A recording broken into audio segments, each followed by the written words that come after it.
Welcome to the Industrial Talk Podcast with Scott McKenzie.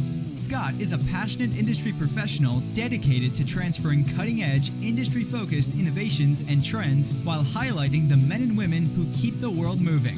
So put on your hard hat, grab your work boots, and let's go. All right, welcome to the Industrial Talk Podcast. My name is Scott McKenzie, but you know that because you're listening to the number one industrial-related podcast in the universe because it's bigger than the galaxy. This is it right here, the Industrial Talk Podcast. And this podcast, this platform, the Industrial Talk platform, is dedicated to you, the industrial professionals, the people who get it done, who are bold, brave, dare greatly, and you're changing the world. That's what this is all about. You, your company, your success. We've got a great interview with a gentleman by the name of Domenic Rinaldi. He is a managing director, partner, all-around big thinker with Sun Acquisitions with an S. You know what we're going to be talking about today?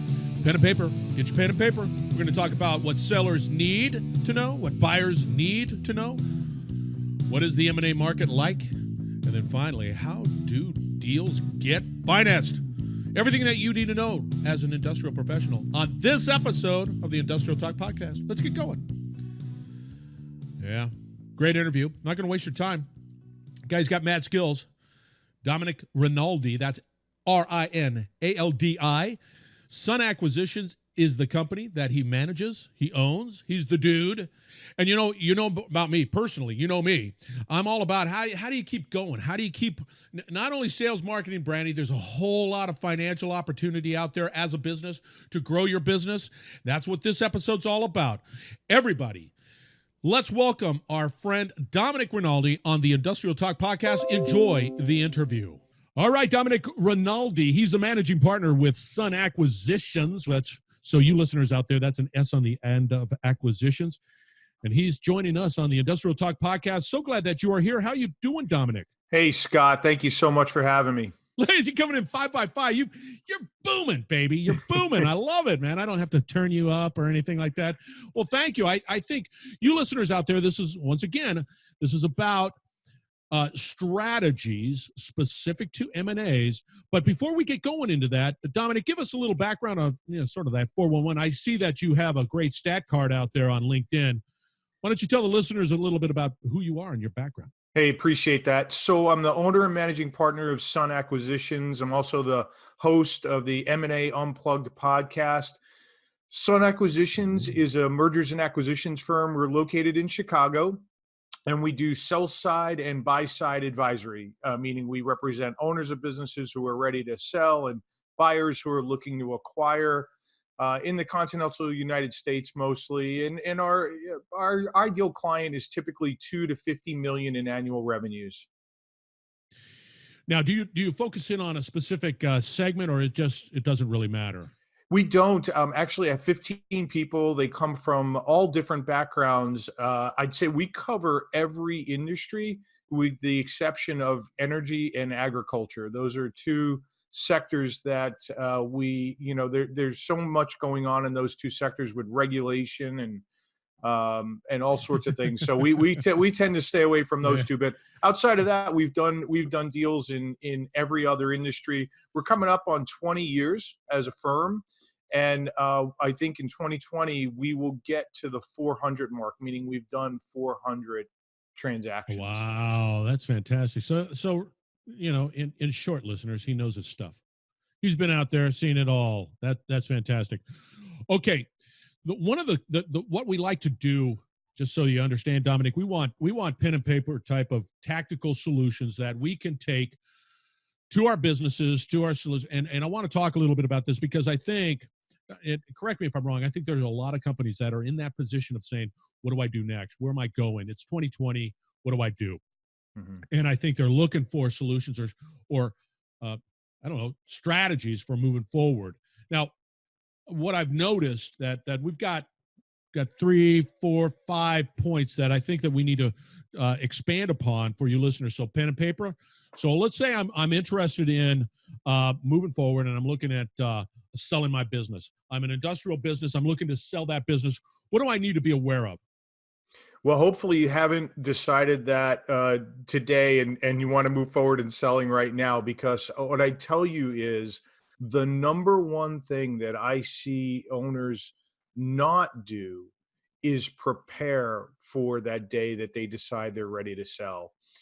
And the day that you decide to sell may come at your choosing, and it may come at a time that is not at your choosing. And so being prepared is so critical well in advance of the day that you decide you're going to do it. And preparation means a lot of things depending on the type of business that you have and the complexity of it and how involved you are in it. So what you're saying, and for the listeners out there, if I'm interested in selling, there is a amount of work that needs to be done to get it into a form that is sellable. Is that right? Or at least to maximize the value of it, right? Every business is probably sellable, depending on what the market will offer. But if you want to maximize the value of the business and how much you keep in your pocket when you walk away from that business, which is just as important as the price that you get for it, a little bit of preparation can go a long way. But we're not talking. I mean, let's be adults in the room. If you're talking about selling your business, if you're looking to sell that business, then spend some time on it. It's not just a pencil whip type of deal. You're going to have to spend months on getting that business in a sellable fashion. Is that not correct? Yeah, there are two very sobering things that we've come to realize in the years that we're doing this. And this is, coupled based on studies. Over 70% of owners fail to prepare for an exit. Wow. And yeah, is that unbelievable? And that is. It's like. And typically, here's the second piece of that. Typically, an owner's business is their largest asset. Yep. So imagine not handling your largest asset the way that you would handle any other asset, your portfolio, your stocks, your bonds, even under your home, right? You take care of your home, you do maintenance on your home. Same thing with a business. Yeah, some better than others, but same thing with a business. Right. If it's your largest asset, the real opportunity here is for owners to pay attention to it way sooner than the day they wake up and decide they want to sell. What was sort of a typical rule of thumb? If I'm hearing you right now, I'm a business owner and I'm listening to you right now. What do you recommend that I mean, when do I start thinking about this? I'm not ready to retire now, but I know that because it is one of my biggest assets that I have on my books personally, when do I start thinking about that? The day you buy it or the day you start it? No kidding. And I know that seems counterintuitive. Everybody is behind the eight ball on this one. Just well, FYI. and here's why I say that.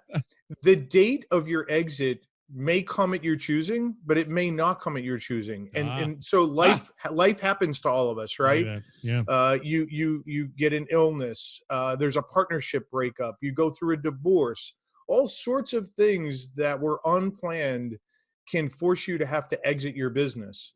Well, if that untimely event happens, you want to know that you've been running your business so that it's at maximum value from day one. And look, I understand if you're starting a business, you're not going to have all the pieces in place. That doesn't mean you shouldn't have a roadmap there so you know where you want to be. I like it. See, listeners out there. So if you're thinking about starting a business, you got to contact Domenic. If you're in the middle of a business and you know that you're going to have an exit strategy of some sort, you need to contact Domenic. So pen and paper time. Here we go again. We want to prepare to sell to maximize that return. That's one. Did you know that 70%, again, do not have an exit strategy? It is your largest asset, and life happens. So you need to do it now. So that's interesting. That's a big deal. That's an aha. So don't lollygag out there, you industrial companies out there. Based off of Dominic's feedback, it's what it is, man. All right. So now that I understand all that, now that I'm all prepared, and now that I've started to lay the foundation, I feel warm and fuzzy, all that good stuff, I want to be a buyer. In that model, in that whole thing about, okay, I'm prepping, I'm eventually going to exit, I do want to buy. I want to acquire. I want to expand my business in ways that maybe that through acquisition. What do I need to be aware of? Yeah, and by the way, acquisition is a great way to grow and expand your business, whether vertically, horizontally, geographically. I'd say the number one thing is to build a strategic plan, but really decide, one, why are you acquiring something? Where can you create the maximum value for your existing business, Right. assuming you want to merge it into what you're running today? Where would you go search for that? What's your risk tolerance? How are you going to finance that business? And then how are you going to integrate that business? And typically, I will tell you the integration piece is something that's oftentimes overlooked in these transactions. Everybody gets excited about Oh, making an acquisition. They're gun ho. They put their plan together. They go out in the marketplace. They find something. They acquire it. Uh-oh, how are you going to make sure that all of the pieces fit together? Culture, strategy, marketing, pricing, communication. It goes on and on and on.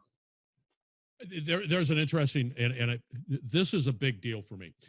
Uh, um, there are times, and you've got to sort of remove that emotion from the desire to acquire, because there's a lot of times there's an emotional push to acquire a business because you think it's the right thing to do, but there are a couple of components that have been missing, and that's one, I don't know the strategic reason why, and I call it the Captain Ahab form of I just want it. I want that white whale, and I'm going to go after that white, no matter what it does, and it's going to kill you anyway. So the key, what I hear is, I say, you got to strategically lay that out, and Absolutely. you need people to chirp in your ears to tell you why that is good or bad. Yeah, absolutely. And I'd say the last piece of that, both for sellers and buyers, is surround yourself with the right advisors. And not just any advisor, advisors who have done M&A transactions from beginning to end, people who have been there and done it, accountants, attorneys, integrators. So if I were to hear you correctly, I'm going to sit there and I'm going to say, I got a business. I want to expand that business. I want to go through an acquisition type of strategy. I have no idea. I'm just thinking outside of the box here, and I'm going to want to do that. I think the first step is to find and interview and get that board of advisor or the core team of advisors. Do you have any sort of direction on outside of the doing M&As? Do you believe that I mean, I have to interview people to get the right people into my A- team? Absolutely. You might have to meet a few because you're going to live with those advisors for a good long time. And you're going to have to feel really comfortable that your working relationship is going to be solid. Yeah. All right. Okay, pen and paper again. We need to develop a strategic plan, listeners. Strategic plan. But before that, we've got to say, hey, who do I need to bring on my team to be able to develop? And I would imagine, Dominic, to develop that strategic plan. I'll be honest with you. I'll be all over the board. I will not be pinpoint focused on the strategic plan. I will just, and that's where the advisor comes into play, that can say, hey, I see your business. I see where, and it's a third party, Absolutely. non-emotional component to that. I like that That's a the lot. biggest value that the third party should bring, their expertise Yeah. and the non-emotional piece, because you can, as an owner or an acquirer, get very emotional about, you see something, you want it, and sometimes that takes over, and you need those folks that are going to rein you in and give you reality. Not that you might not do it, but at least they're there to give you some reality checks. Yeah, I've been down the road of the Captain Ahab, and I've had to deal with people who are passionate about killing that white whale, but Yeah. that white whale could probably kill you. So it's Hmm. just, you got to back up, and you got to take the personality, take the pride away, and if that's a strategic direction for the success of your company, get the right advisors. Yeah, All right. because the last thing you want to do is miss your ROI target on an acquisition, right? Yeah. And See, this is everybody should have an ROI target. I will tell you that most people that I come across don't even know how to evaluate an ROI, unless you're talking about very sophisticated acquirers, the private equity groups, the strategics within in-house corporate development group. They have those resources. They're professionals. But if you don't do this for a living, you need to understand how to calculate ROI. And I understand ROI could be plus or minus. When do you call it a not a deal? If I'm not making X on my ROI, when do you say, hey, that For small business yeah, acquisitions, lower middle market, acquisitions, yeah, you've got to be in the teens for yeah. sure, or it makes no sense. And you in many cases you want to be well above that, but for sure you want to be in the teens. Now, I would part of the buying. Do you take into consideration if I'm looking at a particular business and I'm targeting that business? Am I looking at inefficiencies as well in areas that I can improve? Oh, That's sort of of purpose. course, and that's what we call accretive value. Now, that's not value you should be paying for because that's something you're going to create as the Yeah, acquirer. yeah. But that's all the accretive value, absolutely. And why not throw that in the ROI? But it should not be part of the value calculation because a No, business should be evaluated as a standalone. that's exactly correct. So notice that there, listeners, that is one thing that you can see inefficiencies within a business, and the business can operate better. But that is what you bring to the table. It is not the standalone value of the business as of today. So take that in consideration. But that's all gravy. If you can lock and load and make that happen, that's all gravy to your bottom line. That's good stuff. But okay, I know as many as the listeners out there, they're thinking, I've heard about M&A. M&A. What's the M&A market all about? What is it? What's trending today? Where's it going? Uh, what is it like? Scott, I'm doing this a long time. It, in a nutshell, it is the hottest I've ever seen it. Oh, I could give you illustration after illustration of good businesses that we're taking to market that are garnering multiple offers in record time, selling for record multiples, capitals everywhere, interest rates are still low, money is looking for homes. It's an incredible market right now. If you're an owner of a business, and you're anywhere near a potential exit, you should be thinking about not now being the time. why? What are the conditions outside of the fact that you just stated them? Why all of a sudden?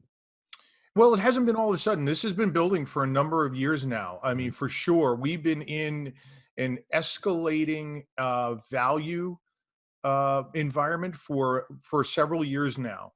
And when you look at private equity groups who have raised record amounts of equity to go put to work to make acquisitions, followed right behind them by strategics, meaning companies who have very strong balance sheets when you look at recent historical numbers. And with all of that money on the balance sheets, you need to put that to work, and acquisitions has become a primary vehicle for a lot of companies because our organic growth has become so hard. So acquisition is a great way to grow your business. So Yeah. you've got these private equity Yeah. groups, you've got these strategics, you've got these small investor groups with all of this money, with the low interest rates that have really fueled a lot of the activity that's Yeah. going on right now. Yeah. Oh wow, that's exciting. That's exciting news for you out there. You businesses that are looking to, but if you're looking to sell, get going now. Lay that plan out. Make sure that you got your ducks in a row because you want to maximize the value. If you're in the buying mode, this is the time to do it. Get to it now because maybe next year is going to be a little bit higher, whatever it might be. And that's really good news. I like that. Now, It's been great. all of that. It's all great, wonderful, Danny, and I guarantee you that makes sense. But let's talk a little bit about financing options because it's I still need to buy the doggone thing, or I still need have buyers to be able to finance the purchase of my business. What are we talking about from a finance point of view? The capital markets are wide open right now, Scott. It's been a great time to go get access to capital. Banks are lending. You've got alternate sources of lending that are out there. And Yep. if you're an owner of a business and you're looking to sell, one of the fallacies is that because there is so much money out there, people are going to come in and just stroke a check. That is not the case. If you're a fund that has $100 million, your objective is to go buy 20 or 30 businesses, not to buy 3 or 4. So owners need to understand that, acquirers are going to go and find capital, lending, debt for those acquisitions. They'll put some equity into the transaction, but they really are going to look for debt. So that's another reason why, businesses need to be in great shape when they go to market, because the acquirer needs to take that to a lender. And as far as, financing goes, you've seen all sorts of debt lenders, as far as SBA lenders on the lower end of the marketplace, conventional lenders, SBICs, mezzanine groups that come in and provide debt financing. Wow. So there's lots of money out there looking for a home. All right, you listeners out there, we've talked about what you need to know to sell your business, and that means you got to start today. What you need to do and what you strategically need to know to buy a business, and well, you got to start today. And apparently, the M&A market is growing, expanding, and it's quite frothy out there. So, well, you need to know that too as well. And then, of course, financing, it's available. So really, we can encapsulate this whole conversation. You got to get going today. There's no lollygagging in this, because, 2020 is here. But anyway, how can people get a hold of you? That's the biggest thing, because they need to get a hold of you. How can people get a hold of you there? Scott, I'd say the easiest way to reach me is via email. My email is drinaldi, DRINALDI @sunacquisitions.com. And that's acquisitions with an S, right? Absolutely. And are you active out there on LinkedIn? We are very active, yes. And I see, and you listeners out there, I'm going to have all of the backlinks associated with every possible option to get a hold of Domenic out on industrialtalk.com. Last parting shot. Inspire us, Domenic, on what we need to be just aware of.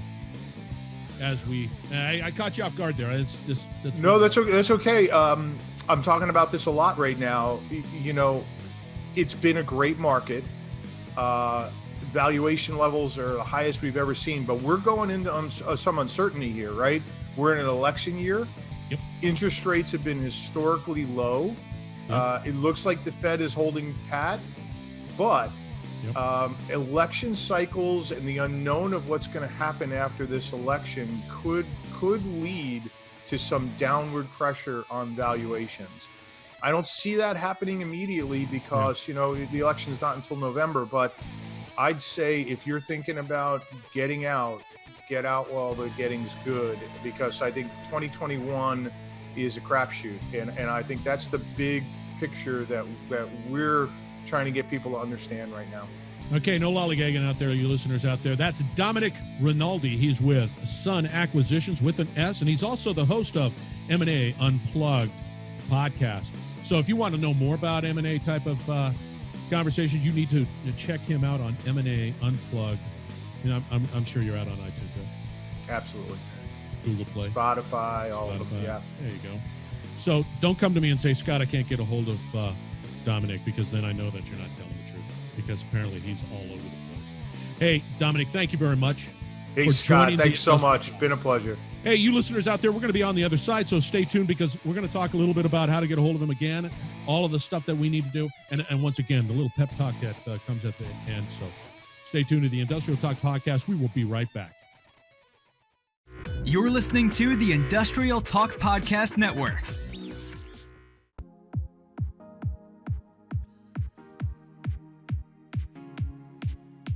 All right, everyone. Thank you very much for joining the Industrial Talk podcast. Once again, that is Domenic Rinaldi. I told you he had mad skills. You need to reach out to the gentleman. Sun Acquisitions is his company.